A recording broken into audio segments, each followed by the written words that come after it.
So, well, I'm really happy and proud of the space because I've never got to build anything like this before on the inside of the house.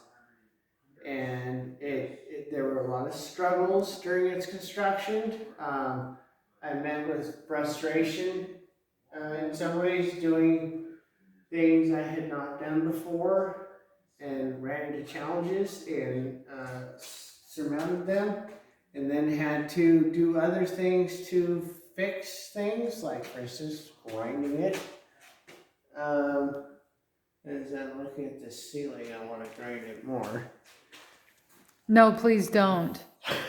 It was a terrible. It was just so messy doing it. It was just the pits.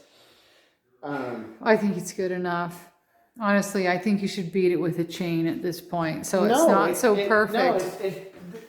No, it's not perfect. You don't understand. There's so many undulations in these walls. Really, the only part to me that looks like shit is the ceiling. I can see some grind marks in it, but I wanted that authentic hand plastered look. That was what I was looking for. But then you got into grinding it.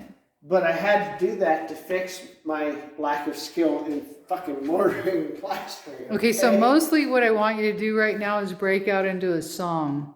Can you sing us a song, or could you, like, you know, play a tune? And it's not fair because the audience can't see anything over here. No, I want a song. A song? Yeah, or a tune or a dance. I don't know any song. But you built this alcove here clearly to orate on. Tell me a story.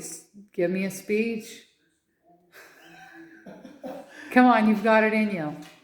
I know you do. Here we go. Speech. Well, oh my goodness, here we go. Yeah, it does. Go, by all means. Acoustically, one just holds forth. Okay, so say something important, and I'm going to stop recording because it's time. But under pressure, I can't do it. You're going to have to restart this video.